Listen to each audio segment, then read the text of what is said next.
네, 이제 시간이 돼서 시작해 보도록 하겠습니다. 혹시 출석 못 찍으신 분들은 제가 나중 이따가 또 QR 띄워드릴 테니까 그때 해주시면 될 것 같고요. 오늘은 CNN 심화 1편, 그중에서 이제 르넷, 알렉스넷, VGG에 대해서 살펴보도록 하겠습니다. 일단은 사과의 말씀을 먼저 드리자면 제가 어제 대충 연습을 해봤는데 1시간이 넘게 나오더라고요. 그래서 먼저 사과의 말씀드리고요. 최대한 빨리 끝내보도록 하겠습니다.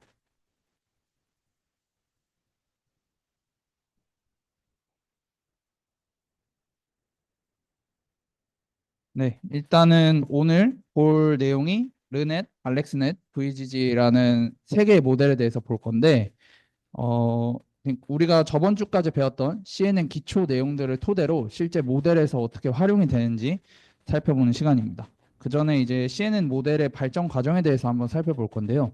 일단 CNN이 각광받는 이유부터 살펴보자면 우리가 CNN 전에 배웠던 MLP의 경우에는 이제 이미지를 평탄하게 플랫하게 펼쳐서 학습을 하게 되면 이미지 데이터 형상이 날아가 버린다는 단점이 존재합니다. 우리가 이미지를 그냥 생각해 봤을 때 가로 세로가 있고 또 우리가 저번 주에 배웠다시피 채널이 있죠. 색상 채널. 그런 것들이 이제 플랫하게 펼치게 되면은 형상이 날아가 버린다는 단점이 존재를 하기 때문에 이제 CNN을 활용을 하는 겁니다. 그래서 CNN은 이미지 공간 정보를 유지한 상태로 학습이 가능한 모델이다라는 장점이 있고요. CNN은 그래서 컨볼루션과 풀링을 반복적으로 사용하면서 그 불변하는 특징을 찾고 그 특징을 입력 데이터로 풀리 커넥티드 신경망에 보내서 분류를 수행하는 모델입니다. 여기서 중요한 게 이제 컨볼루션과 풀링 과정을 반복적으로 사용을 하고 마지막에 풀리 커넥티드 레이어, 그러니까 완전 연결 계층을 이용해서 아웃풋을 도출해낸다라는 게 이제 CNN의 가장 큰 특징이 되겠고요.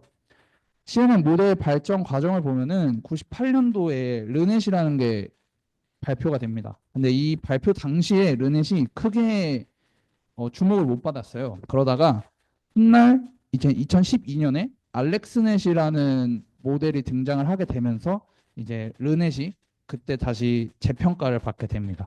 그래서 12년도에 알렉스넷이라는 모델이 나왔고 14년도에 구글넷, VGG, 그리고 15년도에 레스넷. 그래서 쭉쭉쭉 모델이 발전해 나가고 있고요.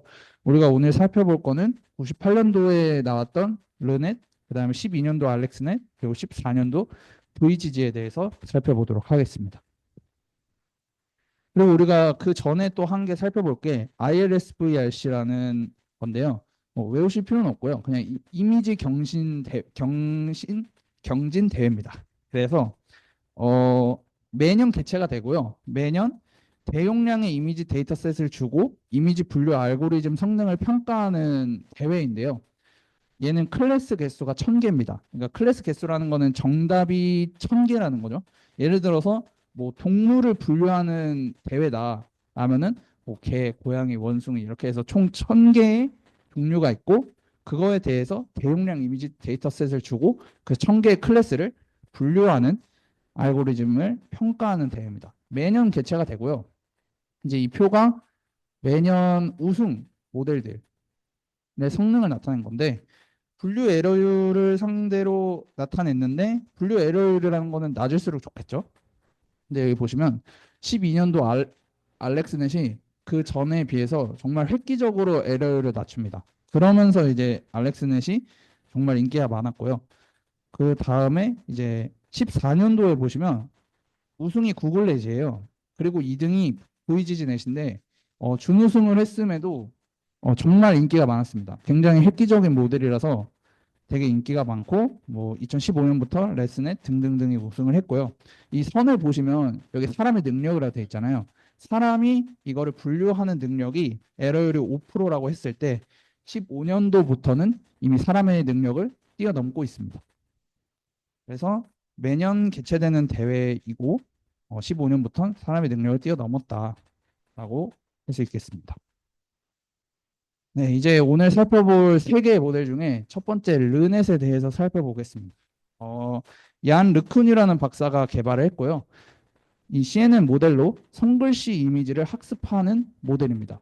손글씨 이미지인데 정확하게는 숫자 0부터 9까지로 되어 있는 손글씨 이미지를 학습하는 모델이고요. 그다음에 이게 이제 CNN의 가장 초창기 모델로 평가되고 있고, 르넷은 1부터 5 시리즈까지 발표가 됐는데 우리 통상 5번째 시리즈를 르넷이라고 칭하고 있고, 저희도 오늘 르넷 5에 대해서 보도록 하겠습니다. 일단 르넷 5 구조가 이렇게 되어 있는데요. 또 CNN이 이제 합성곱 계층과 풀링 계층을 계속 반복한다고 했죠. 그래서 얘도 합성곱 계층과 서브 샘플링 계층을 반복하고 마지막으로 완전 연결 계층을 거치면서 결과를 출력하는 구조입니다. 여기서 서브 샘플링 계층을 처음 들어보셨을 텐데 여러분이 저번 주에 배웠던 풀링 계층이랑 비슷하다고 생각하시면 되겠습니다. 왜냐면 이거는 98년에 나온 논문이기 때문에 그 당시에는 풀링이라는 개념이 없었고 풀링과 비슷한 내용이다라고 생각하시면 되겠습니다. 그래서 컨볼루션과 서브 샘플링을 반복하고 마지막에 풀리 커넥션을 거쳐서 결과를 출력한다라고 되어 있고요. 이 그림에서 나와 있듯이 인풋에 32 곱하기 32라고 되어 있죠. 그래서 32 곱하기 32 크기의 흑백 이미지에서 학습된 7 레이어 CNN이다. 여기 개수를 세어보시면 인풋 말고 여기서부터 총 7개가 있습니다. 그래서 7개의 층으로 구성된 CNN입니다. 그래서 이제 이 과정을 쭉 적어 놓은 건데 인풋을 넣어주면 컨볼루션 넣었다가 서브 샘플링, 또 컨볼루션, 서브 샘플링, 그 다음에 풀리 커넥션을 거쳐서 아웃풋을 낸다. 이런 구조로 되어 있습니다. 그럼 이제 하나하나 자세하게 살펴보도록 하겠습니다. 먼저 인풋에서 컨볼루션 1 과정입니다. 앞서 살펴봤듯이 32 곱하기 32 크기의 인풋에 6개의 5 곱하기 5 크기의 필터랑 컨볼루션 연산을 진행을 합니다. 여기 일단 그림을 보시면 32 곱하기 32에 앞에 채널이 1이죠. 채널이 1인 이유는 흑백 이미지라 1인 겁니다. 여러분이 저번 주에 봤던 RGB는 여기가 앞에 3이었잖아요. 얘는 흑백 이미지를 넣기 때문에 이게 1이 되겠고요.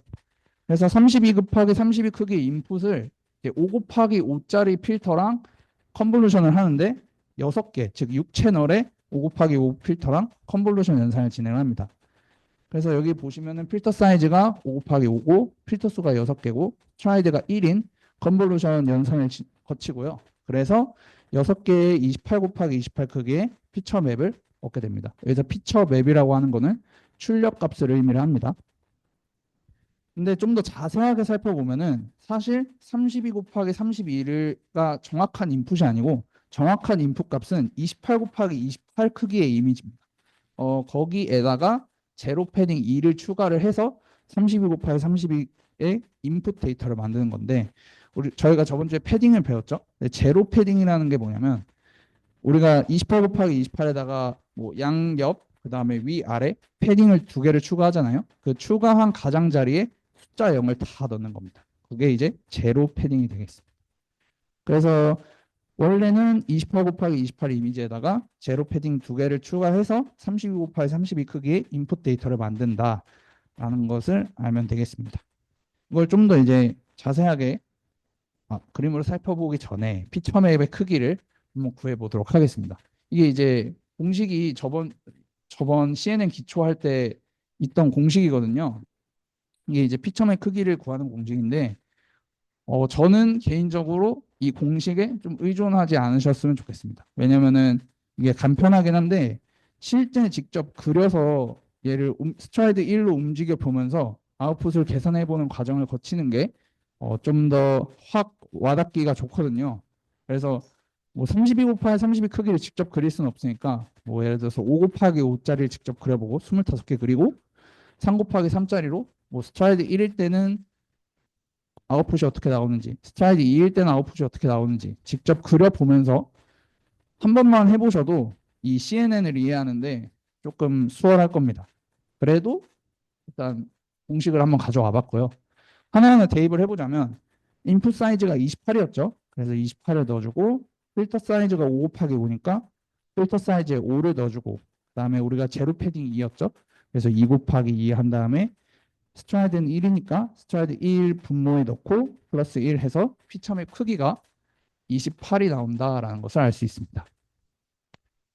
그리고 우리가 필터 수가 6개니까 하나의 인풋에 6번 컨볼루션 연산을 진행을 하겠죠. 그렇기 때문에 28 곱하기 28짜리가 6개 나온다. 그래서 채널 수가 6이 되는 겁니다. 그리고 이제 훈련해야 하는 파라미터 수를 봐야 되는데, 딥러닝에서 파라미터 수는 굉장히 중요합니다. 왜냐하면은 파라미터 수가 결론적으로는 이 계산량에 좌지우지 되기 때문에 계산량을 줄이는 게 CNN의 가장 큰 목표들 중에 하나이기 때문에 이 파라미터 수도 굉장히 중요해서 이 파라미터 수를 한번 계산을 해보겠습니다. 일단은 필터가 다 파라미터죠. 근데 5 곱하기 5짜리니까 총 25개가 있겠죠. 그래서 가중치 부분에 5 곱하기 5, 25개가 있고 플러스 1은 편향입니다. 그래서 편향 한 개 더해주고 근데 우리가 이거를 필터 수가 6개니까 총 6번의 컨볼루션 연산을 진행을 하겠죠. 그래서 곱하기 6을 해줘서 총 156개의 파라미터 수가 이 과정에서 필요하게 됩니다. 이 과정을 좀 그림으로 다시 살펴볼게요. 32 곱하기 32짜리의 인풋이 있고 거기에 5 곱하기 5짜리 필터 6개가 있습니다. 그럼 총 6번 컨볼루션 연산을 진행을 하겠죠. 그래서 32 곱하기 32짜리랑 5 곱하기 5짜리랑 이제 컨볼루션 연산을 진행하면 28 곱하기 28짜리 평면이 1개가 나오고 걔를 6번 진행을 하기 때문에 6개의 28 곱하기 28 결과값이 나오게 되는 겁니다. 네, 이렇게 해서 이제 컨볼루션이 끝나면 서브 샘플링을 들어가야겠죠. 그래서 6개의 28 곱하기 28 크기의 피처 맵에다가 서브 샘플링을 진행을 합니다.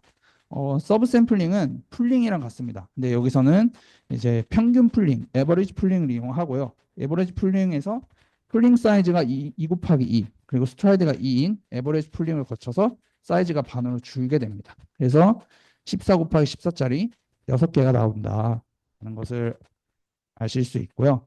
참고로 풀링은 풀링 사이즈랑 스트라이드랑 보통 일치시킵니다. 그래서 풀링 사이즈가 2 곱하기 2면 스트라이드는 대부분 진짜 웬만해서는 스트라이드가 2고요. 두 개를 일치시킨다라는 것을 알고 계셨으면 좋겠고요. 그 다음에 여기서도 이제 훈련해야 하는 파라미터 수를 구해보면은 1 더하기 1 곱하기 6 해서 12개가 나온다라고 되어 있는데 궁금증이 생길 수 있어요. 분명히 저번 주에 풀링은 매개 변수가 없다고 했거든요. 근데 왜 여기서 학습해야 하는 파라미터 수가 생기는 걸까? 얘가 서브 샘플링이어서 훈련해야 하는 파라미터 수가 생기는 겁니다. 정확하게는 서브 샘플링과 풀링은 다른 개념인데요. 서브 샘플링은 평균 풀링을 먼저 진행을 합니다. 풀링을 진행하면 28 곱하기 28짜리 풀링을 진행하면 14 곱하기 14가 되죠. 거기에다가 그러니까 14 곱하기 14 해서 총 196개의 숫자가 나오겠죠. 거기에다가 한 개의 가중치를 다 곱해줍니다. 그 다음에 한 개의 편향을 다 더해줘요. 그래서 이 과정에서 가중치 하나랑 편향 하나가 나오게 됩니다. 그래서 훈련해야 하는 파라미터 수에서 가중치 한 개랑 편향 한 개가 나오는데 거의 우리가 6개니까 6번 반복하겠죠? 그러면 그 각각마다 또 가중치가 다 다를 거기 때문에 곱하기 6을 해서 총 12개의 훈련해야 하는 파라미터 수가 생기는 겁니다. 이것도 그림으로 좀 살펴보면요. 28 곱하기 28짜리였던 애가 에버리지 풀링을 거쳐서 14 곱하기 14가 된다. 이걸 표현한 거고요. 이걸 좀 더 3차원적으로 사고를 해볼게요. 그러면은 28 곱하기 28짜리가 6개가 있으니까 이렇게 보실 수 있겠죠? 그래서 28 곱하기 28짜리의 채널 수가 6인데 얘를 에버리지 풀링 했더니 14 곱하기 14로 줄어들고 똑같이 6개가 있으니까 채널 수가 유지가 된다 라고 생각하시면 될 것 같습니다. 이제 서브 샘플링 거치고 다시 컨볼루션 거치겠죠. 그래서 우리가 6개의 14 곱하기 14 크기의 피처 맵에다가 16개의 5 곱하기 5 크기의 필터랑 컨볼루션 연산을 진행을 합니다. 지금 이 컨볼루션 세 번째 과정, 이 컨볼루션 3, 이게 이제 르넷의 거의 핵심인데요. 여기가 지금까지 우리가 봤던 컨볼루션 연산과는 좀 다릅니다. 여기 나와 있듯이 16개의 필터들이 모두 동일하지 않습니다. 이 아래 나와 있듯이 5 곱하기 5 곱하기 3 크기 필터 6개, 5 곱하기 5 곱하기 4 크기 필터 9개, 그리고 5 곱하기 5 곱하기 6 크기의 필터 한 개를 이용한다 라고 되어 있는데 이건 뒤에 좀 더 자세하게 살펴보도록 하고요. 어쨌든 필터 사이즈가 5 곱하기 5고 필터 수가 16개고 스트라이드가 1이어서 얘를 컨볼루션 연산 이런 필터들이랑 진행을 해서 10 곱하기 10짜리 16개가 나온다라는 겁니다. 이 컨볼루션 연산을 과정을 살펴보면 다음과 같습니다. 이 순서대로 진행이 되는데 여기서 일단은 이거부터 보겠습니다. 5 곱하기 5 곱하기 3 크기의 필터다라는 건데 우리가 항상 그 가로, 세로 그리고 채널 수를 적을 때 채널 수를 앞에다가 적잖아요. 그래서 우리 앞에서 봤듯이 여기 6 곱하기 14 곱하기 14. 그러니까 14, 14가 가로, 세로고 6이 채널 수잖아요. 그래서 보통은 채널 수를 앞에 두는데 여기는 그렇게 따지면 5 곱하기 3짜리 가로, 세로에다가 채널 수가 5구나 라고 생각하실 수 있는데 아닙니다. 이게 5 곱하기 5짜리 필터에다가 필터가 3개 있다. 그러니까 채널 수가 지금 뒤에 들어가 있어요. 이게 왜 이렇게 적어놨냐면 르넷 실제 논문에도 그렇고 대부분의 논문에서 이렇게 표현을 안 해놓습니다. 그냥 5 곱하기 5 크기 필터랑 컨볼루션 연산을 한다라고 되어 있는데 제가 왜 이렇게 써놨냐면 사실 5 곱하기 5짜리 3개가 연결돼서 3개랑 컨볼루션 연산을 진행을 하는 겁니다. 앞에 보시듯이 연속된 3개의 입력값이라고 되어 있죠. 우리가 여기서 지금 인풋이 14 곱하기 14가 6개 있습니다. 6개 중에 3개를 뽑으면 채널 수가 3개겠죠? 그럼 채널 수가 3개니까 무조건 연산을 할 때 채널 수, 이 인풋의 채널 수랑 필터의 채널 수랑 같아야 해요. 그래야 이 컨볼루션 연산이 진행이 되는데 5 곱하기 5짜리랑 앞에 3개 뽑은 거랑 컨볼루션 연산을 진행한다. 그러면은 이해가 안 될 수 있기 때문에 제가 5 곱하기 5짜리 3개 필터랑 컨볼루션 연산을 진행한다라는 의미에서 이렇게 적은 겁니다. 그러니까 채널 수는 여기서 뒤에 제가 지금 적어 놓은 겁니다. 그래서 마저 설명을 드리자면 앞서 여기 있던 14 곱하기 14 6개 있죠. 얘네들 중에서 연속되게 3개를 뽑습니다. 연속되게 3개를 뽑으면은 인풋은 채널 수가 3이 되겠죠. 그러면은 필터 수도 채널 수를 3을 맞춰줘야 되니까 5 곱하기 5 곱하기 3짜리 필터랑 컨볼루션 연산을 진행합니다. 그럼 채널 수가 맞으니까 얘가 컨볼루션 연산을 진행을 하면은 이 평면이 나오겠죠. 한 개의 평면이 나오겠죠. 그걸 6번을 진행을 합니다. 그래서 6개의 피처맵이 생성이 되고요. 그 과정을 거치면 그 다음에 연속되게 4개를 뽑습니다. 그러면은 채널 수가 4니까 필터도 채널 수를 맞춰줘야겠죠. 그래서 곱하기 4를 해서 5 곱하기 5짜리 필터 4개랑 컨볼루션 연산을 진행을 합니다. 이것도 6번을 진행을 합니다. 그래서 누적 12회가 되고요. 그 다음에는 불연속되게 4개를 뽑습니다. 불연속되게 4개를 뽑아서 4개를 뽑았으니까 채널 수 맞춰야 되니까 필터도 4개를 뽑겠죠. 그래서 5 곱하기 5짜리 4개랑 컨볼루션 연산을 진행을 합니다. 그래서 3개의 피처맵이 생성이 돼서 누적 15개가 되고 마지막에는 6개 모두 다 합쳐서 5 곱하기 5짜리 6개, 즉 5 곱하기 5 곱하기 6 크기의 필터랑 컨볼루션 연산을 진행해서 한 개의 피처맵 누적 16개가 나온다라고 보시면 되겠습니다. 이 아래는 실제 제가 르네 논문에 있는 표를 그대로 들고 온 건데요. 이것도 표현이 같습니다. 이 여부분에 있는 0부터 5가 여기서 각각 한 개를 숫자를 매겨놓은 거예요. 여기가 총 6개잖아요. 그래서 여기도 6개입니다. 0부터 5까지 6개. 총 인풋에 각 평면 한 개 한 개를 다 숫자를 매겨놓은 거예요. 그래서 여기 연속되게 3개를 뽑는다고 돼 있죠. 그래서 여기 첫 번째 과정에서 이 연속되게 0, 1, 2를 뽑게 되고요. 그 이후에 연속되게 3개를 뽑아야 되니까 1, 2, 3을 뽑고 이렇게 연속해서 뽑게 되고 여기도 연속해서 4개를 뽑고 여기서는 불연속적으로 4개를 뽑고 마지막에 전체를 다 뽑는다라고 생각하시면 되겠습니다.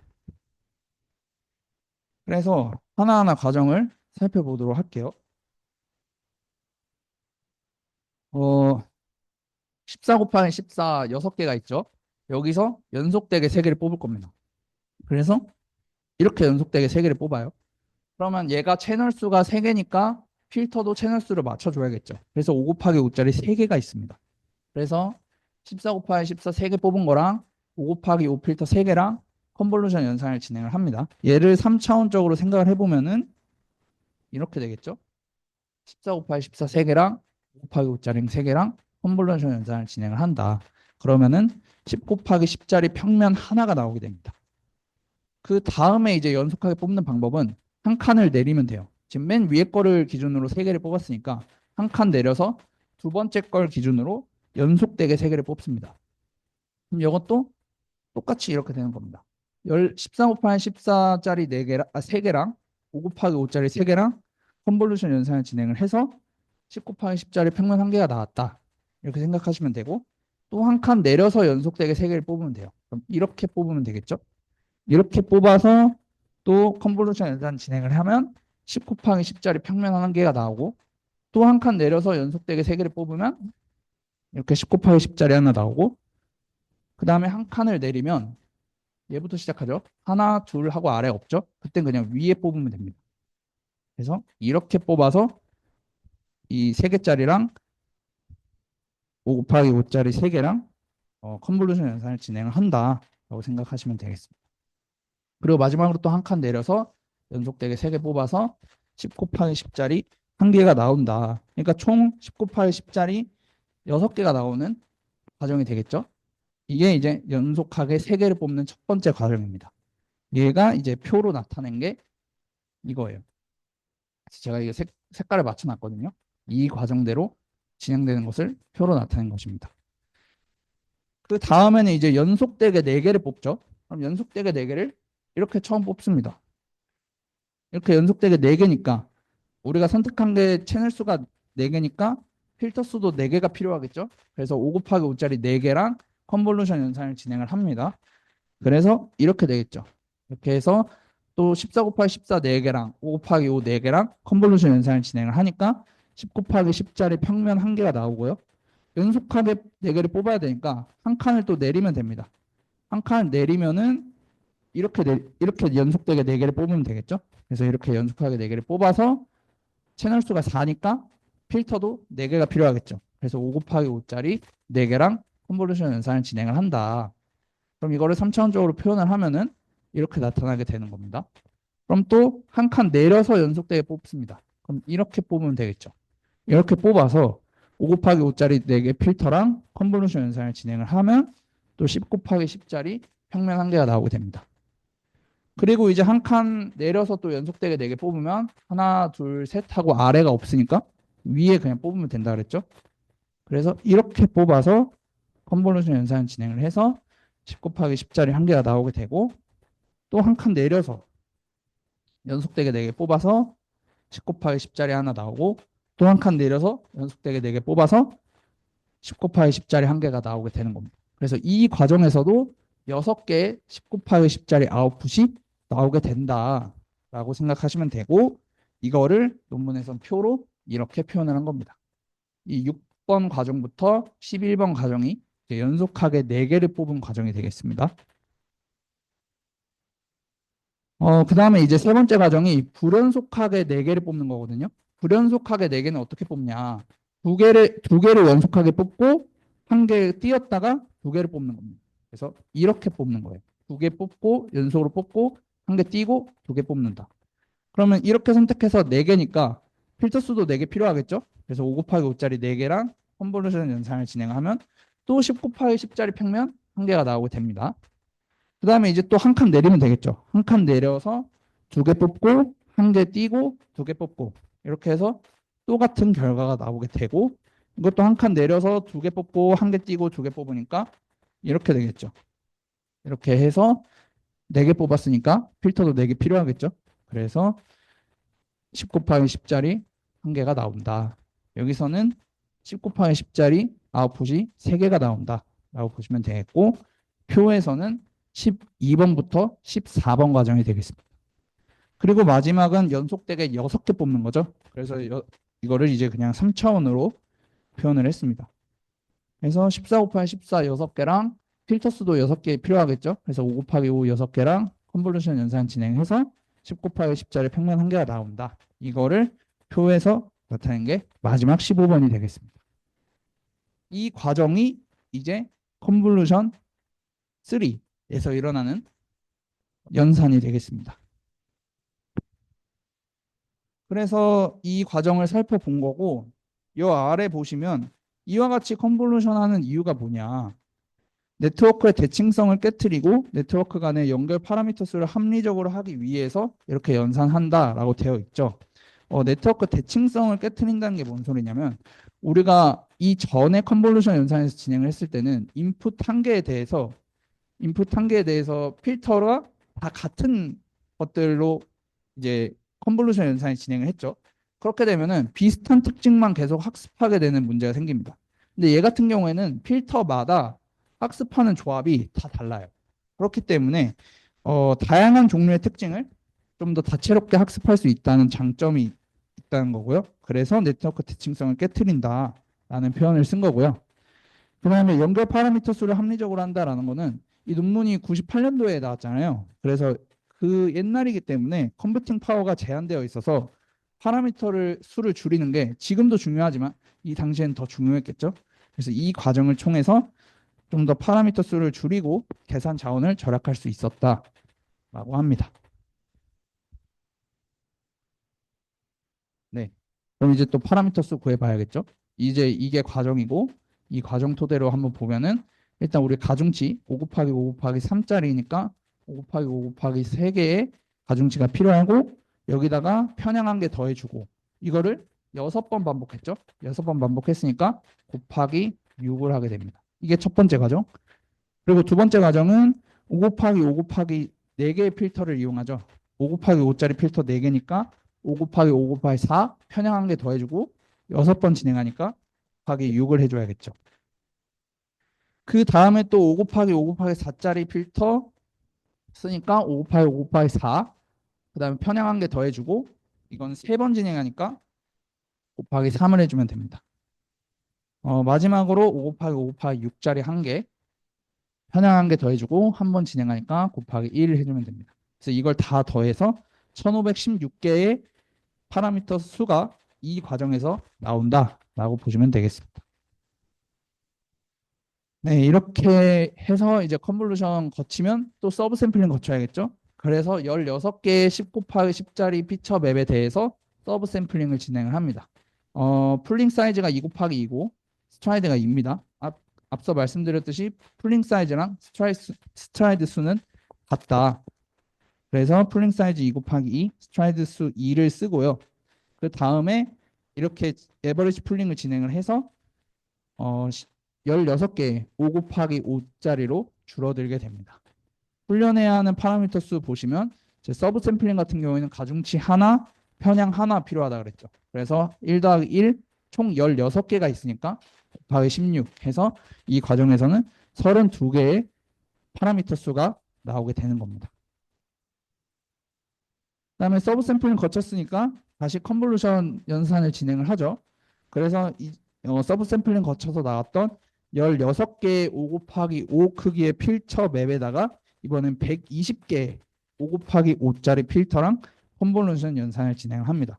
제가 앞서 말했듯이 이 인풋의 채널 수랑 필터의 채널 수랑 같아야 되기 때문에 인풋이 5 곱하기 5짜리 16개잖아요. 그러니까 필터 사이즈도 5 곱하기 5라고 되어 있지만 실상 5 곱하기 5짜리 16개, 즉 채널 수가 16인 필터랑 컨볼루션 연산을 진행을 하게 되는 겁니다. 5 곱하기 5랑 5 곱하기 5랑 연산을 하면 1 곱하기 1이 나오겠죠? 그래서 얘를 필터 수가 120개니까 120번을 반복하니까 120개의 1 곱하기 1 크기의 피처 맵을 얻게 됩니다. 그래서 얘를 지금 이렇게 쌓은 게 아니고 1 곱하기 1이기 때문에 위로 쌓아놓은 걸 표현한 거예요. 그래서 120개의 1 곱하기 1을 1 곱하기 1짜리를 위로 쫙 쌓아놓은 걸 표현을 한 겁니다.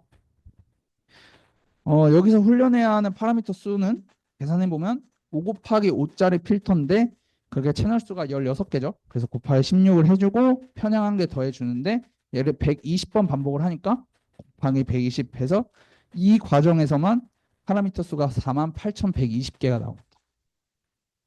근데 이거를 제가 위로 쌓았잖아요. 이 위로 쌓은 이유가 있습니다. 이 과정이 되게 중요한 게 이제 CNN에서 어, CNN에서 컨볼루션과 서브 샘플링, 르넷 같은 경우에는 서브 샘플링이죠. 이걸 계속 반복하다가 마지막에 풀리 커넥티드 레이어, 완전 연결 계층에 들어간다 그랬잖아요. 이거 다음이 이제 완전 연결 계층인데 그 완전 연결 계층으로 입력하기 위해서 평탄화를 해주는 과정이라고 생각하시면 됩니다. 그래서 원래는 3차원이었는데 얘는 지금 2차원이 됐죠. 그래서 그렇게 평탄화해주는 과정이라고 생각하시면 됩니다. 그럼 여기서 또 의문이 생길 수 있어요. MLP에서 평탄화하는 게 그 이미지 공간 정보를 없애는 거기 때문에 MLP를 안 쓰고 CNN을 쓴다 그랬는데 왜 CNN에서 또 평탄화를 할까라는 의문이 생길 수 있는데 Fully Connected Layer가 직역을 하면 완전 연결 계층이잖아요. MLP도 완전 연결 계층이거든요. 그래서 Fully Connected Layer가 사실 MLP입니다. MLP 구조예요. 그러면 CNN에서 MLP 구조를 쓴다는 건데 그 이유가 뭐냐면 MLP의 경우에는 고차원 특징을 결합해서 결정 경계를 잘 학습합니다. 그러니까 우리가 중요한 게 지금 이 이미지를 분류하는 거잖아요. 우리가 공간 정보도 물론 중요하지만 결론적으로 이 모델의 목적은 얘가 얘는 숫자 손글씨 숫자니까 이 이미지가 0인지 숫자 9인지 숫자 8인지 이걸 판단하는 게 중요한 거지 공간 정보가 중요한 건 사실 아니에요. 판단의 입장에서 봤을 때. 그래서 판단의 입장에서 보면은 MLP가 좀 더 획기적이다라는 겁니다. MLP가 고차원 특징들을 잘 결합해서 그 결정 경계, 결정 바운더리를 더 잘 학습하기 때문에 마지막 판단 파트에서 풀리 커넥티드 레이어 MLP를 사용하는 거고 MLP를 사용하기 위해서 MLP로 들어가기 전에 평탄화 과정을 거치게 되는 겁니다. 그래서 이 평탄화를 거치는 게 뭔가 그 공간 정보를 지금까지 쌓아온 거를 뭔가 어그러뜨리는 게 아니고 지금까지 쌓아온 공간 정보들을 좀 더 판단에 있어서 중요한 부분들만 추출한다. 이렇게 생각하시는 게 좀 더 나을 것 같습니다. 그래서 우리가 MLP를 CNN에서 사용을 하는데 MLP 구조를 그 이유는 고차원 특징을 결합해서 그 결정 경계를 잘 학습하기 때문에 MLP를 사용하고 그 MLP를 활용하기 위해서 이 평탄화 과정을 사용을 한다라고 생각하시면 되겠습니다. 그래서 컨볼루션 레이어에서 평탄화를 했으니까 이제 풀리 커넥티드 레이어로 넘겨야겠죠. 그래서 평탄화된 120개의 노드, 지금부터는 이제 MLP 생각하시면 됩니다. 120개의 노드, 정확하게는 120개의 1 곱하기 1짜리 피처맵이죠. 이 120개의 노드를 84개의 노드를 가진 F6 레이어랑 완전 연결하게 됩니다. 여기서부터는 그냥 여러분이 아시는 MLP랑 똑같습니다. 그러면은 120개의 노드랑 84개의 노드랑 완전 연결되어 있으니까 총 84개의 아웃풋이 나오게 되겠죠. 그래서 84개의 출력값을 얻게 되고 여기서는 활성화 함수로 탄H, 쌍곡선 탄젠트를 이용을 합니다. 그리고 MLP랑 똑같이 이 120개의 노드에 대해서 가중치를 곱해주고 편향을 더해줘서 이 활성화 함수인 탄H를 통과하게 됩니다. 그럼 여기서 훈련해야 하는 파라미터 수는 MLP랑 똑같습니다.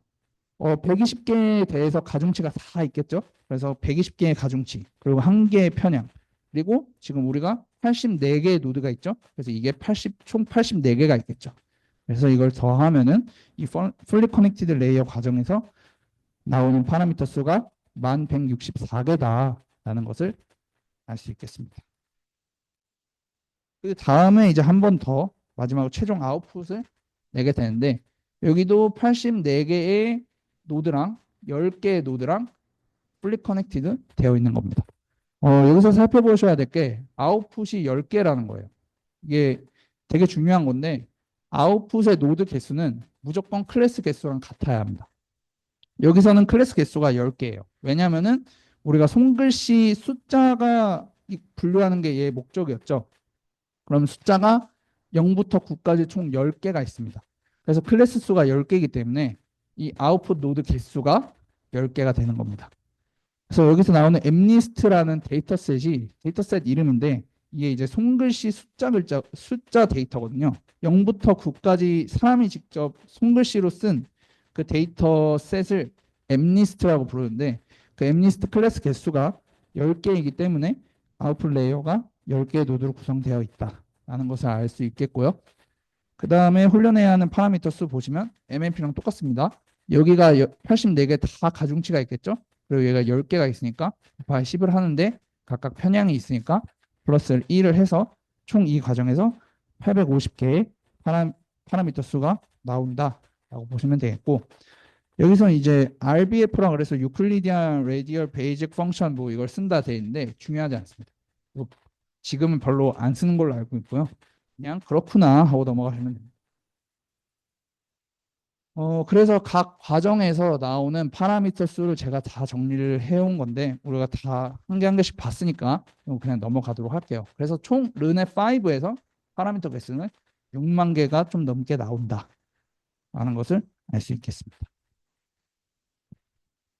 여기까지가 르넷이고요. 이제 두 번째 알렉스넷 보도록 하겠습니다. 알렉스넷은 2012년에 아까 말씀드렸던 ILSVRC 대회에서 정말 압도적인 성능을 보여주면서 되게 유명해졌습니다. 그래서 알렉스넷 때문에 이제 딥러닝 열풍이 시작이 됐는데 얘 같은 경우에도 여타 CNN과 똑같이 합성곱 계층과 풀링 계층을 반복해서 이용을 하고 마지막에 풀리 커넥티드 레이어 완전 연결 계층을 거쳐서 결과를 출력하는 구조입니다. 그래서 알렉스넷 특징을 살펴보면은 활성화 함수로 얘는 렐로 함수를 씁니다. 우리가 앞서 살펴봤던 르넷 같은 경우에는 탄H를 썼죠. 이 같은 경우에는 이제 활성화 함수로 렐로 함수를 쓰게 되고 메모리 부족 문제로 인해서 GPU 2대를 병렬해서 사용을 합니다. 그래서 이따가 구조를 살펴볼 건데 구조에서 왜 이렇게 쓰는지 드러나고요. 그 다음에 LRN, Local Response Normalization이라는 국소적 정교화를 실시하는 계층을 이용을 하는데 이걸 통해서 하나의 필터에서만 과도한 활성화 값이 나오는 것을 방지해 줍니다. 그리고 이제 알렉스넷에서 가장 큰 특징 세 가지를 적어 왔는데 오버래핑 풀링, 데이터 증강, 드롭아웃을 이용을 합니다. 드롭아웃 같은 경우에는 풀리 커넥티드 레이어에서 이용을 하고 우리가 다 데이터 증강이랑 드롭아웃은 저번 시간에 배웠죠. 그래서 이번 시간에는 오버래핑 풀링에 대해서 좀 더 보도록 하겠습니다. 이게 이제 알렉스넷 특징이고 일단 렐로 함수에 대해서 잠깐 볼게요. 왜 렐로 함수를 썼냐? 이게 실제로 논문에서도 얘네가 렐로 함수를 쓴 이유를 알려주거든요. 얘네가 실험을 합니다. 보통 알렉스넷 이전의 모델에서는 활성화 함수로 렐로를 안 쓰고 탄H나 시그모이드를 썼어요. 근데 얘네가 실험을 해봅니다. 트레이닝 에러 레이트, 그러니까 에러율은 학습하면 학습할수록 낮아지겠죠? 그래서 그래프가 이렇게 내려갑니다. 이 x축이 f폭이니까 학습수죠. x축이 길어질수록 학습을 더 많이 했다. 학습하면 학습할수록 당연히 트레이닝 에러 레이트는 낮아지는 게 맞는데 얼마나 빠른 속도로 낮아지느냐를 실험을 해본 거예요. 그래서 이제 이 실선이 렐로 함수고요. 이 점선이 탄H 함수입니다. 이렇게 봤더니 트레이닝 에러 레이트가 0.25 그러니까 정확도가 75%까지 도달하는 데 걸리는 시간이 탄H보다 렐로가 약 6배 정도 빨랐다. 그래서 우리는 렐로 함수를 쓴다. 이런 식으로 말을 합니다. 그 다음에 이제 오버래핑 풀링에 대해서 볼 건데 우리가 풀링은 저번 시간에 배웠죠. 우리가 저번 시간에 배운 풀링이 이 트래디셔널 풀링입니다. 보통 풀링은 제가 르넷 할 때도 말씀드렸듯이 풀링 윈도우 크기랑 스트라이드 수랑 같다고 말씀을 드렸어요. 그래서 이렇게 안 겹치죠. 근데 알렉스넷은 기존의 트랜지션 풀링, 그러니까 풀링 윈도우랑 스트라이드 크기를 같게 가져가지 않습니다.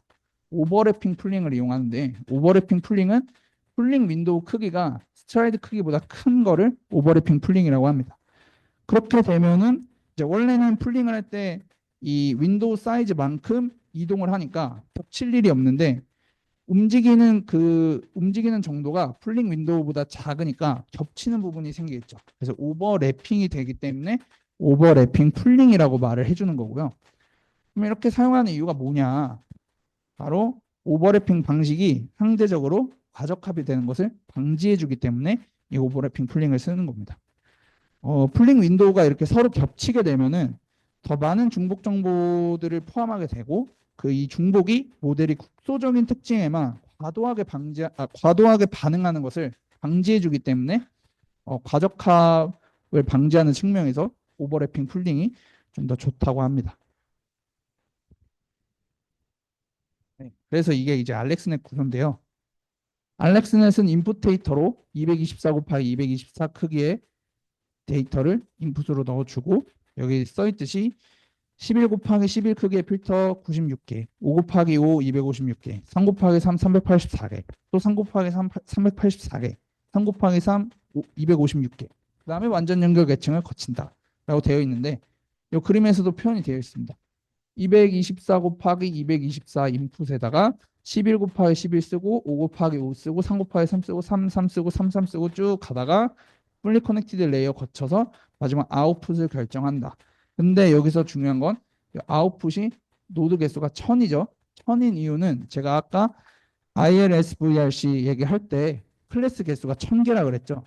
아웃풋 레이어의 아웃풋 노드 개수가 그 클래스 개수랑 일치해야 되기 때문에 여기서도 1000개를 쓴 겁니다. 그래서 아웃풋 개수는 클래스 개수랑 일치시킨다. 그래서 1000을 쓴 거고 아웃풋 레이어에서는 소프트맥스 함수를 이용을 합니다. 그리고 얘가 지금 두 개의 층으로 두 개의 구조로 이루어져 있죠. 제가 앞서 설명드렸듯이 얘네는 GPU 두 대를 병렬로 씁니다. 그 GPU 두 대를 병렬로 쓰기 위한 구조라고 생각하시면 되겠습니다. 네, 여기까지가 이제 알렉스넷이고요. 그다음에 이제 VGG 마지막 보도록 하겠습니다. VGG 배경이 중요한데요. VGG 배경이 대규모 이미지 처리에 있어서 CNN의 깊이가 정확도에 미치는 영향을 조사하고자 이 모델이 시작이 됐습니다. 그러니까 쉽게 얘기하면 CNN을 깊게 쌓을수록 학습을 정말 많이 하게 되니까 성능이 당연히 좋잖아요. 그래서 어떻게 깊게 쌓을 수 있을까에 대해서 시작한 게 이 VGG입니다. 근데 그냥 단순하게 깊게 쌓으면 문제점이 있습니다. 그 쌓는 만큼 파라미터 수가 늘어나겠죠. 그러면은 과적합될 가능성도 높고 계산 비용이 너무 커집니다. 그러면은 이런 문제, 즉 파라미터 수를 조절해 가면서 이 CNN 깊이를 어느 정도 깊게 쌓는 게 VGG의 목적입니다. 그래서 VGG 핵심은 되게 단순하게 네트워크 구조를 가져가면서 쌓아가야 되고 여기 기울기 소실 문제 해결이 있는데 우리가 딥러닝 수업 시간 때 기울기 소실 문제를 배웠죠. 그러니까 역전파 과정에서 시그모이드 같은 활성화 함수를 쓰게 되면 우리가 역전파 과정에서 미분을 하게 되는데 시그모이드 함수를 미분을 하게 되면 1보다 작잖아요. 그럼 얘를 깊게 계속 쌓으면은 계속 시그모이드 함수 미분값을 곱해줘야 되는데 걔가 1보다 작은 값을 계속 곱해주니까 이 기울기 값이 0에 수렴하게 되는 문제가 기울기 소실 문제입니다. 그럼 깊게 쌓을수록 시그모이드 같은 활성화 함수를 쓰면은 기울기 소실 문제가 발생하겠죠. 그래서 궤도 해결을 하면서 깊은 네트워크를 구현하는 게 VGG 핵심이 되겠습니다. 그래서 이 문제들을 해결하면서 깊게 쌓기 위해서 얘네가 선택한 방법이 3 곱하기 3 크기의 작은 필터를 이용해서 컨볼루션 레이어를 깊게 중첩하는 게 얘네가 찾은 해결책이 되겠고 총 얘네들은 5개의 맥스 풀링 계층이 일부 합성곱 계층 뒤에 나타납니다. 그래서 제가 일부라고 되어 있는데 우리가 르넷에서 살펴보고 알렉스넷에서 살펴봤듯이 컨볼루션과 풀링이 계속 1대1로 반복적으로 반복하죠. 근데 얘 같은 경우에는 컨볼루션 뒤에 바로 풀링이 안 온다는 겁니다. 그래서 컨볼루션 몇 번 거쳤다가 풀링 거치고 컨볼루션 몇 번 거쳤다가 풀링 거치는 구조가 VGG입니다. 이건 뒤에서 좀 더 살펴보도록 하겠습니다. 그럼 저희가 이제 왜 3 곱하기 3 필터를 사용하는가에 대해서 봐야 합니다. 이게 좀 어려울 수 있는데 얘네가 깊게 쌓기 위한 해결책으로 3 곱하기 3을 썼죠. 우리가 이 왼쪽 그림을 먼저 보겠습니다. 왼쪽 그림을 먼저 보겠습니다. 왼쪽 그림을 보면은 인풋이 5 곱하기 5예요. 5 곱하기 5짜리 입력 데이터를 작은 글씨 보시면 5 곱하기 5라 돼 있죠. 얘가 필터입니다.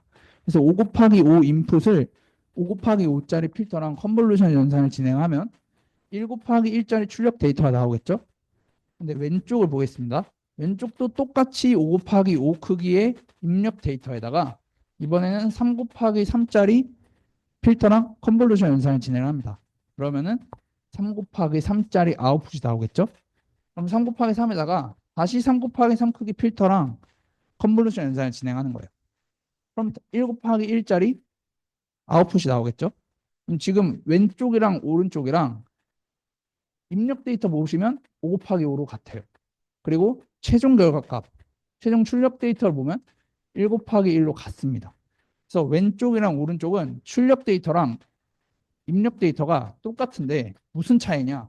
필터 수를 다르게 했더니 얘는 한 개의 층밖에 없는데 얘는 두 개의 층으로 늘어납니다. 이렇게 해서 층을 쌓게 되고 그러니까 같은 결과가 나오는데 3 곱하기 3을 썼더니 층이 늘어나는 거죠. 근데 이게 중요한 게 아니고 여기서 우리가 파라미터 수를 계산을 해보겠습니다.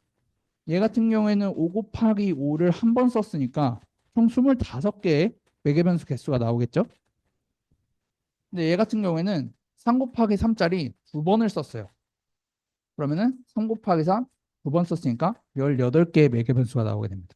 그럼 매개변수 측면에서 봤을 때 왼쪽은 25번인데 오른쪽은 18개가 나와요. 그러니까 층을 깊게 하면서 매개변수 수가 줄어들었습니다. 이렇기 때문에 3 x 3 크기의 필터를 사용하게 되는 겁니다. 우리가 원했던 층을 늘리면서 매개변수 개수를 줄이는 목적을 달성을 한 거예요. 그래서 VGG가 3 곱하기 3짜리 필터를 쓰게 된 겁니다. 그리고 이제 좀 더 생각을 해볼게요. 얘는 지금 3x3를 두 번 썼죠. 세 번 쓴다고 생각해 봅시다. 그럼 매개변수 개수 측면에서 3x3를 세 번 썼으니까 3 곱하기 3 곱하기 3에서 27개의 매개변수가 나오게 되겠죠. 근데 걔랑 똑같은 결과를 단 한 번의 컨볼루션 연산을 거쳤을 때 하려면 7 곱하기 7짜리가 필요합니다. 그럼 7 곱하기 7 하면은 49개의 매개변수가 필요하겠죠. 근데 우리가 3 곱하기 3 세 번 곱치면 27개의 매개변수밖에 필요 없어요. 그렇기 때문에 층을 반복할수록 매개변수 개수가 점점 작아지고 그 개수의 차이가 층이 깊어질수록 커지게 되는 효과가 나타납니다. 그래서 필터 수를 줄이면서 층을 늘리고 매개변수 수를 줄이는 효과를 얻게 되는 겁니다. 그리고 또 쓰는 이유가 이렇게 층이 깊어질수록 비선형성이 증가하기 때문에 사용을 하는 겁니다. 그래서 기존에는 보통 필터 크기를 5 곱하기 5나 7 곱하기 7로 가져갔어요. VGG 이전에는. 그래서 르넷도 보시면 5 곱하기 5를 썼고요.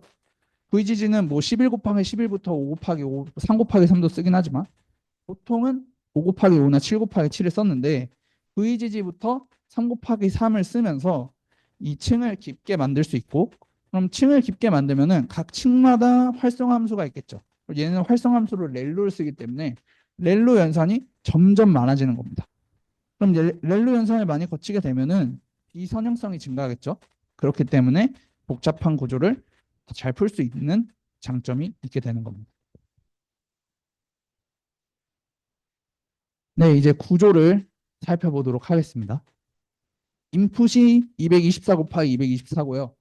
여기서는 채널 수가 3이죠. 그 이유는 얘는 흑백 데이터가 아니고 RGB이기 때문에 채널 수가 3이 나오는 겁니다. 그래서 채널 수가 3인 224 곱하기 224 인풋을 이제 컨볼루션 연산을 진행을 할 건데 필터 수가 우리가 앞서 살펴봤듯이 3 곱하기 3이었고 필터 사이즈가 3 곱하기 3이었고 필터 수가 64개입니다. 이 과정 그리고 스트라이드랑 헤딩은 각각 1입니다. 그래서 이 컨볼루션 연산을 진행해서 결과값이 224 곱하기 224 64개의 채널 수가 나오게 되고 얘를 제가 말씀드렸듯이 바로 맥스 풀링을 거치지 않고 컨볼루션 연산을 한 번 더 진행을 합니다. 똑같은 조건으로 컨볼루션 연산 진행해서 64개의 224 곱하기 224 아웃풋이 나오게 되고 얘를 이제 맥스 풀링해서 풀링 사이즈랑 스트라이스 수는 여기선 같습니다. 같은 맥스 풀링을 해서 사이즈를 반으로 줄입니다. 근데 이게 이해하기 처음에는 어려워요. 이게 정확하게 어떤 과정이냐면 우리가 채널 수가 3인 224 곱하기 224를 쓰죠. 그게 이제 여기 맨 위에 제가 적어 놓은 거고 우리가 필터 사이즈가 3 곱하기 3인데 제가 아까 르넷 할 때도 말씀드렸듯이 이 인풋의 채널 수랑 필터의 채널 수랑 맞춰야 컨볼루션 연산이 진행이 됩니다. 그러면 지금 얘가 인풋이 채널 수가 3이기 때문에 사실 3 곱하기 3 필터가 아니고 정확하게는 채널 수가 3인 3 곱하기 3짜리 필터입니다. 그래서 3 곱하기 3 곱하기 3짜리랑 3 곱하기 224 곱하기 224랑 컨볼루션 연산을 진행을 하는데 얘가 필터 수가 몇 개였죠? 64개였죠. 그래서 64개의 4번 3 곱하기 3 곱하기 3짜리 필터랑 컨볼루션 연산을 진행한다라고 생각하시면 되겠습니다. 그러면은 이제 64번 진행했으니까 64개의 결과값이 나오겠죠. 그래서 224 곱하기 224짜리 아웃풋이 64개가 나온다. 그래서 채널 수가 64인 224 곱하기 224가 아웃풋으로 나오게 되고요. 또 똑같이 3 곱하기 3 필터를 쓰는데 우리가 채널 수를 맞춰줘야 되죠. 이번에는 채널 수가 64니까 64로 맞춘 겁니다. 그래서 64 곱하기 3 곱하기 3짜리 필터. 근데 여기서 살펴봤듯이 64개죠, 필터 수가. 그래서 64 곱하기 3 곱하기 3짜리 필터를 64번 반복을 컨볼루션 연산 반복을 해서 224짜리 224 곱하기 224 64개가 아웃풋으로 나오게 되는 겁니다. 이거를 이제 스트라이드 2 윈도우 크기 2 곱하기 2인 맥스 풀링을 지나면 사이즈가 반으로 준 64 곱하기 112 곱하기 112가 나온다라는 겁니다. 이게 좀 어렵죠. 처음에 받아들이기 조금 어렵습니다. 이런 과정을 거치는 겁니다. 그럼 이제 맥스 풀링 해서 64 곱하기 112 곱하기 112가 나왔죠. 얘를 또 컨볼루션 연산을 진행합니다. 똑같은 조건으로 필터 사이즈 3 곱하기 3. 근데 정확하게 우리 이제 배웠으니까 64개의 채널 수가 있죠, 인풋에. 그러면 그거랑 필터 수도 채널 수를 일치해 줘야 되니까 사실 3 곱하기 3이 아니고 정확하게는 64 곱하기 3 곱하기 3짜리 필터랑 컨볼루션 연산을 진행하고 필터 수가 128개니까 128번 반복하는 겁니다. 그래서 결과값이 128 곱하기 112 곱하기 112가 나오고 컨볼루션 다음에 바로 맥스 풀링 안 한다 그랬죠? 컨볼루션 한 번 더 진행합니다. 똑같이 118 곱하기 112 곱하기 112가 나오고 여기서 풀링 사이즈 스트라이드 2인 맥스 풀링 과정을 거쳐서 사이즈가 반으로 주는 겁니다. 그 다음에 또 128 곱하기 56 곱하기 56이 나왔죠. 여기서 또 컨볼루션 연산을 진행하는데 우리가 앞서 살펴본 두 과정에서는 컨볼루션 연산 2번에 맥스 풀링 1번이었죠. 지금부터는 컨볼루션 연산 3번에 맥스 풀링 1번입니다. 그래서 128 곱하기 56 곱하기 56에다가 필터 사이즈 3 곱하기 3. 정확하게는 앞에 인풋 채널 수 맞춰야 되니까 128 곱하기 3 곱하기 3짜리 필터랑 256번 반복하니까 256 곱하기 56 곱하기 56 아웃풋이 나오고 컨볼루션 지나고 맥스 풀링 거쳐서 256 곱하기 28 곱하기 28이 나오게 되는 겁니다. 또 진행합니다. 이 결과에다가 또 컨볼루션 3번 거치고 맥스 풀링 1번 거쳐서 512 곱하기 14 곱하기 14가 나오고요. 여기서 또 진행합니다. 똑같이 컨볼루션 3번, 맥스 풀링 1번 진행하고 마지막으로는 우리가 CNN에서도 마지막 풀리 커넥티드 레이어에서 MLP를 쓴다고 했죠. MLP를 쓰기 위해서 평탄화 과정을 해서 우리가 맥스 풀링 13번에서 결과값이 512 곱하기 7 곱하기 7이었으니까 이거를 다 플래튼하면 1차원으로 압축하는 거니까 이 3개를 곱하면 되겠죠. 이 3개 곱해서 25,088개로 플래튼해서 옐로 함수 거쳐서 4,096개의 노드인 FC14랑 14에 넣어주고요. 그 다음에 이제 4,096개의 노드가 있는 애들이랑 또 MLP 풀리 커넥티드 레이어 거치고 마지막으로 아웃풋 레이어랑 소프트맥스 함수 거쳐서 아웃풋이 나오게 되는 겁니다.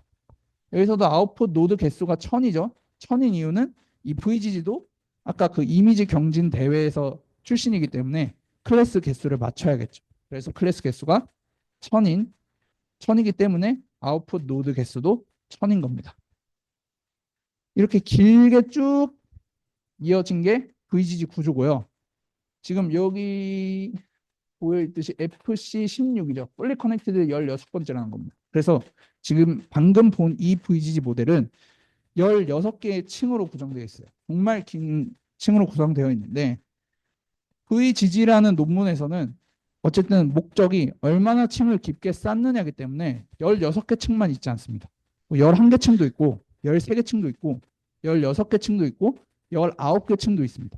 그래서 이 같은 경우에는 16개의 층이기 때문에 VGG 16이라고 부르는 거고요. 19개 층으로 되어 있으면 VGG 19, 뭐 13개면 VGG 13 이렇게 부릅니다. 그래서 우리가 살펴본 건 VGG 16입니다. 그래서 VGG 16 전체 구조를 보시면 224 곱하기 224 크기 3개, 이 3은 RGB죠. 얘를 인풋으로 넣어서 컨볼루션 2번 진행하고 맥스플링 1번 진행하고 컨볼루션 2번 진행하고 맥스플링 1번 진행하고 그 다음부터는 컨볼루션 3번 진행하고 맥스플링 1번 컨볼루션 3번 1번 3번 1번 거친 다음에 풀리 커넥티드 레이어 거치고 마지막 아웃풋 레이어의 노드 개수가 1000인 이유는 클래스 개수 1000개를 맞추기 위함이다 라고 생각해 주시면 될 것 같습니다. 이게 이제 VGG 16 전체 구조인데요. 제가 앞서 말씀드렸듯이 이 VGG는 얼마나 깊게 쌓느냐가 중요하기 때문에 얘네가 실험한 그래프입니다. 실험한 표인데 A부터 E까지 모델이 있어요. 여기 보시면 11 웨이트라고 되어 있죠. 그러니까 11개의 층으로 구성된 게 모델 A고 ARN도 11 웨이트 레이어스. B 같은 경우에는 13층이죠. C도 16개, D도 16개, E도 19개 되어 있는데 우리가 살펴본 건 D 모델입니다. 왜냐면은 C 모델은 6개긴 한데 여기 컨볼루션 1 곱하기 1짜리를 썼기 때문에 우리는 정확하게 지금 본 과정은 D번입니다. D 구조를 본 거고요.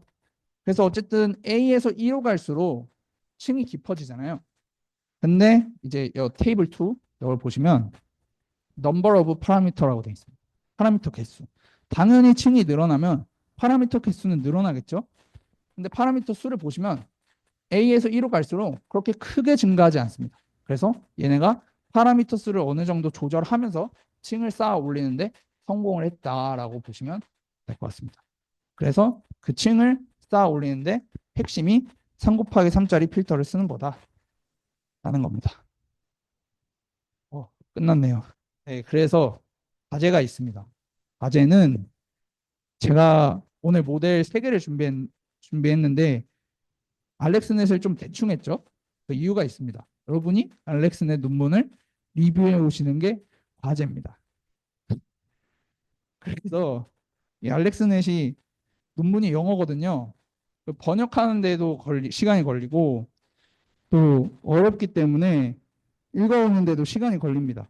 그래서 시험 기간 끝나고 시험 끝나고 좀 천천히 읽으라고 시험 기간 기준 시험 끝나고 기준 약 일주일 정도 더 들여서 5월 7일 수요일까지 제출해 주시면 되고요. 우리가 지금 모델 3개를 살펴봤는데 알렉스넷이 난 싫다. 그러면은 르넷이나 VGG를 읽어보셔도 됩니다. 어쨌든 이 3개 중에서 한 편만 읽고 논문 리뷰를 해오시면 되고 제가 알렉스넷을 추천드린 이유는 르넷은 47장인가 그렇습니다. 그래서 알렉스넷을 읽어보시는 걸 추천드리고 저는 개인적으로 알렉스넷보단 VGG를 읽어오는 걸 추천드립니다. VGG가 좀 더 알차거든요. 그래서 VGG 읽어오는 걸 추천드리는데 그냥 논문 리뷰해오라 그러면 어떻게 하는지 잘 모르겠으니까 예시를 보여드리겠습니다. 제가 한 건데요. 일부러 다른 논문으로 들고 왔습니다. 영어이기 때문에 번역을 해야겠죠. 저도 영어를 못해서 번역을 합니다. 번역은 GPT로 하고요. 그래서 뭐 GPT야 뭐 영어 이렇게 딱 보여주고 딱 입력해주고 GPT야 영어 원문이랑 한국 번역본 뭐 그다음에 이렇게 줍니다. 이건 그냥 번역한 거고요. 그래서 그냥 정리해 오시면 됩니다. 정리는 어떻게 하냐? 논문 흐름에 맞게 그냥 정리해 오시면 됩니다. 그래서 뭐 개요, 서론 이걸 맞춰서 그냥 제가 거기서 보고 개념 정리 같은 거 해오고 거기서 사용한 RBM이란 개념이 이런 거구나라고 정리해 오시면 되고 이 그림은 딱 봐도 유튜브에서 따온 거죠. 저도 논문 바로 읽고 이해를 못 합니다. 그래서 유튜브도 찾고 블로그도 찾고 별짓을 다 하거든요. 거기서 그 그림을 보고 이해를 했으면 그 그림을 따오셔도 됩니다. 이렇게 해서 정리를 해오시고요. 이거는 제가 정말 초창기 때 한 거라 완전 날 것이고 딴 거를 보여주시면 이것도 다른 논문인데 번역본 여기 있고요. 논문 리뷰를 이렇게 논문의 흐름에 맞춰서 그냥 정리해 오시면 됩니다. 인트로덕션, 뭐 아키텍처 보통 다 이 흐름이거든요. 논문들이. 그다음에 트레이닝 어떻게 했고, 익스페리먼트, 그다음에 컨클루전 이거에 맞춰서 정리를 해오시면 됩니다. 저는 노션을 써서 노션으로 했는데 블로그가 있으신 분들은 블로그에도 적어도 됩니다. 그래서 제가 허락을 받고 저희 부학회장님 블로그를 들고 왔거든요. 저희 부학회장님 블로그인데 이분처럼 이렇게 자기 블로그에다가 정리를 해도 됩니다. 그래서 이 분야에 관심이 있으신 분들은 이렇게 논문 읽고 자기 블로그 하나 파서 자기 포트폴리오처럼 이렇게 쭉쭉 해놓으시는 것도 좋거든요. 저희 그 오서영 님도 이렇게 페이퍼 리뷰에 NLP CV별로 이렇게 논문들이 쭉 자기가 리뷰했던 논문들이 정리되어 있습니다. 이렇게. 그래서 이쪽 분야에 관심 있으신 분들은 이렇게 블로그 하나 파서 정리해도 됩니다. 네, 이렇게 해서 이제 5월 7일까지 세 편 중에 자기가 원하는 편 읽어서 논문 리뷰해 오시면 되겠습니다. 네, 이상으로 마치겠습니다. 길었는데 수고 많으셨습니다. 감사합니다.